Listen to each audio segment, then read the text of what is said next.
Hello everyone, welcome to all of in learn IAS. तो हम 2020 mains का GS paper 4 का नेक्स्ट क्वेश्चन देखेंगे जो यूपीएससी ने पूछा था। क्वेश्चन जो था वो कल के टॉपिक से रिलेटेड था, मतलब ह्यूमन वैल्यूज। क्वेश्चन था कि the current internet expansion has instill a different of cultural values which are often in conflict with the traditional value discuss.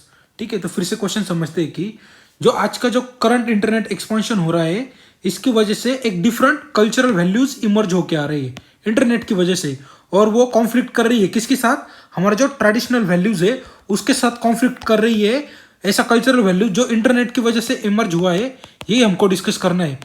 तो हमको डिस्कस करना है कि हमारे जो ट्रेडिशनल वैल्यूज थे और इंटरनेट की वजह से जो वैल्यूज हुए, उनमें टकराव कैसे देखने को मिलता है, बस इतना ही लिखना है। ठीक है, तो इंट्रोडक्शन में हम देखेंगे कि इंटरनेट क्या है, इंटरनेट से हम लोगों से कैसे कनेक्ट हो पाते हैं और इससे कल्चरल वैल्यूज कैसे डेवलप हो रहे हैं इंटरनेट ओरिएंटेड। ठीक है, internet help us to inform and get inform. Internet हमको इन्फॉर्मेशन भी देता है और हमको इन्फॉर्म भी करता है वेरियस चीज़ों के लिए। यही इंटरनेट ही हमको कम्युनिकेट करने का एक रास्ता बताता है, उसी के साथ जिससे हम कभी मिले भी नहीं है। ठीक है, ऑल्सो हम दुनिया के किसी भी पार्ट में हो, इस पार्ट में हो, इस पार्ट में हो, नॉर्थ में हो, साउथ में हो, कहीं भी हो, हम किसी भी आदमी से जिससे हम कभी मिले नहीं है उससे कम्युनिकेट कर सकते हैं, खुद को एंटरटेन कर सकते हैं। ठीक है, और सोशली इंटरेक्ट कर सकते हैं with someone we like. We spend to time doing something we never less time wasting. मतलब टाइम वेस्टिंग हमको फील नहीं होता इंटरनेट पर, भले वो तो पूरा का पूरा टाइम वेस्ट ही होता है, लेकिन हमको लगता है कि हम क्या हो रहे हैं, हम एंटरटेन हो रहे हैं और हमारा टाइम है वो वेस्ट नहीं हो रहा। मतलब हम अकेले बैठने से अच्छा है कि हम इंटरनेट पर सर्फिंग कर ले, वीडियोस देख ले। ठीक है, तो उससे हम कहते हैं कि ये टाइम वेस्ट होना नहीं है। तो ऐसे एक different kind of culture emerge हो रहा है। But the internet expansion has also created different culture which is in a conflict with the traditional culture. और इसी सारे सेट ऑफ फैक्टर्स के साथ एक डिफरेंट कल्चर डेवलप हो रहा है, और जो हमारा जो ट्रेडिशनल कल्चर है इंडिया का, उसके साथ क्या कर रहा है, वो कॉन्फ्लिक्ट कर रहा है। तो ये कॉन्फ्लिक्ट कैसे हो रहा है, ये हमको बॉडी में प्रूव करना है। ठीक है, बॉडी में डिस्कस करेंगे हम, आज पैराग्राफ फॉर्म में लिखेंगे।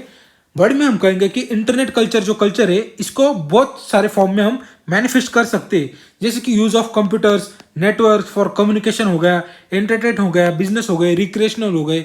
इसी वजह से जो लार्ज स्केल यूज हो रहा है कंप्यूटर का और एडॉप्ट कर चुका है, इसकी वजह से जो इम्पैक्ट है on internal culture of society, तो वो वाइड स्प्रेड हो गया है। मतलब ये सारे हमने इंटरनेट का यूज बढ़ा दिया है, इसकी वजह से हमारा जो कल्चर वैल्यूज है उस पर इम्पैक्ट क्या बढ़ता दिख रहा है। ठीक है, ट्रेडिशनल वैल्यूज तो हम ये बारे में बात कर लिए इंटरनेट के बारे में।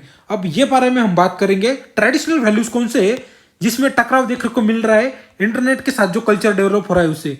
तो सबसे पहले कि हमारे ट्रेडिशनल वैल्यूज कौन सी चीजों पर एम्फेसिस करते हैं। हमारा ट्रेडिशनल वैल्यूज एम्फेसिस करता है कलेक्टिविज्म पर।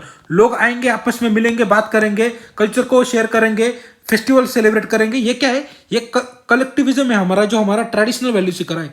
फेस टू फेस कांटेक्ट होगा, लोग आपस में आएंगे, एक कॉलोनी से निकलकर वहां पर होली वगैरह जो भी वहां पर प्रोग्राम होगा, दशहरा वगैरह, वो सारा सेलिब्रेट करेंगे। ठीक है, जॉइंट फैमिली स्ट्रक्चर, एक ही घर में बहुत सारे लोग जॉइंट फैमिली रहेंगे, दो दो तीन तीन चार चार जनरेशन एक ही फैमिली में रहेंगे।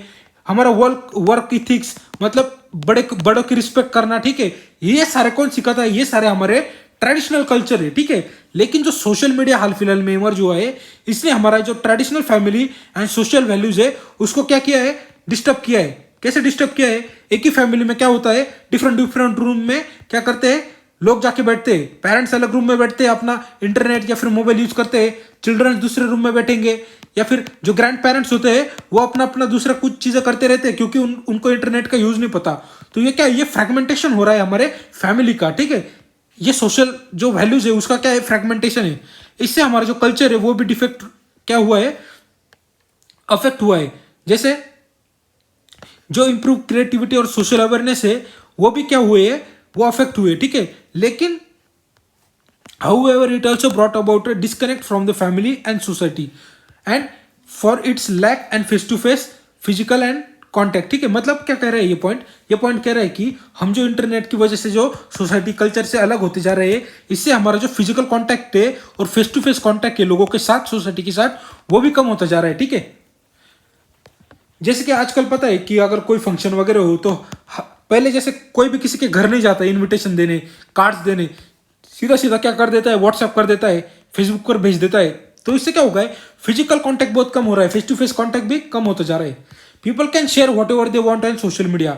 लोग हर तरह की चीजें शेयर करते हैं, शादी से लेके बच्चे तक, प्रेगनेंसी, सारे की सारी चीजें क्या होती है, सोशल मीडिया पर लोग शेयर करते हैं। कुछ चीजें अच्छी होती है, लेकिन कुछ पिक्चर्स जो होते हैं वो बहुत ज्यादा इनअप्रोप्रिएट होते हैं, जो हमारे ट्रेडिशनल सोसाइटी को सूट नहीं करते। ठीक है, people have become more conservative about the each other point.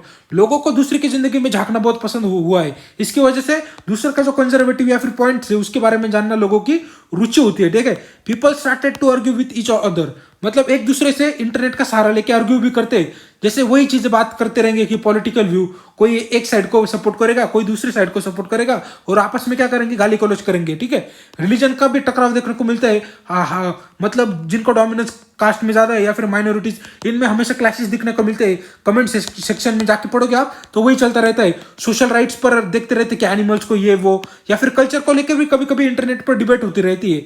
तो यही सारी चीजें टकराव देखने को मिलता है। इससे क्या होता है, इससे फिजिकल एक्टिविटीज भी कम होती है। लोग क्या करते हैं, एक ही रूम में घंटों बैठे रहते हैं, उनको पता नहीं चलता कितना टाइम हो गया, और पूरा का पूरा दिन कंप्यूटर के सामने बैठकर क्या करते रहते हैं, चैट करते रहते हैं। इसका ये एक दूसरा फैक्टर ये है कि आपका सोशल इंटरेक्शन कम होता है, आपको कल्चर के बारे में कम जानने को मिलता है। आप बैठे बैठे हम्पी के बारे में सर्च करोगे तो आपको थोड़ी पता चलेगा कि हम्पी कितना रिच है, भले आप कितना भी इमेजेस देख लो, लेकिन जब आप वहां जाओगे, जब अपनी आंखों से देखोगे, फिजिकली उसको महसूस करोगे, तब आपको क्या करेगा, तब आपके दिमाग में एक अलग ही इंपैक्ट क्रिएट करेगा कि हमारा कल्चर कितना रिच है। आप नेट पर बैठे बैठे सारी चीजें नहीं कर सकते।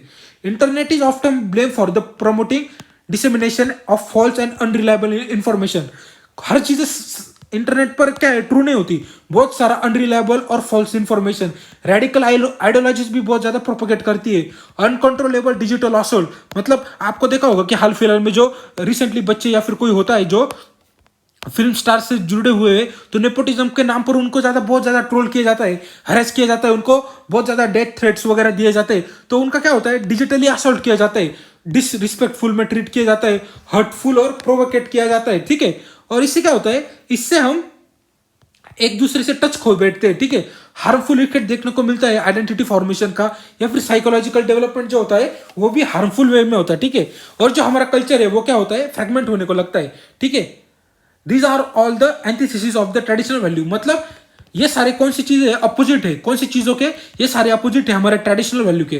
ट्रेडिशनल वैल्यूज हमारी ये चीजें नहीं सिखाता, ये हमको कौन सिखा रहा है, ये हमको सिखा रहा है इंटरनेट। ठीक है,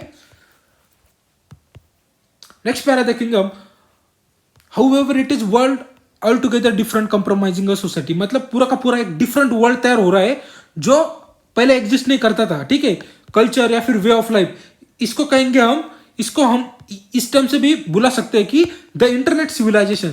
जैसे हमारा पहले हड़प्पन सिविलाइजेशन वैसे हुआ था, उसी के टाइम में, आज के एरा को हम कौन सा सिविलाइजेशन बुला सकते हैं, द इंटरनेट सिविलाइजेशन, क्योंकि सारी की सारी चीजें इंटरनेट से ही जुड़ी है, इंटरनेट के अलावा कुछ भी नहीं।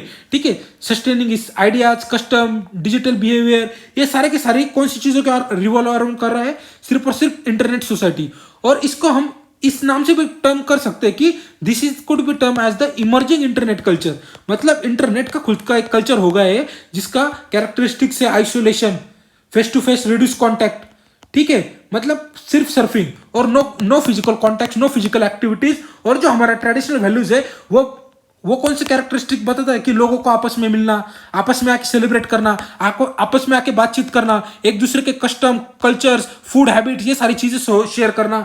तो इन दोनों को एक डिफरेंट कल्चर डेवलप हो रहा है, और इसकी वजह से क्या देखने को मिलता है, कॉन्फ्लिक्ट देखने को मिलता है इंटरनेट में और ट्रेडिशनल वैल्यूज में। ठीक है, तो ये तो आज का डिस्कशन में, thank you very much for the discussion.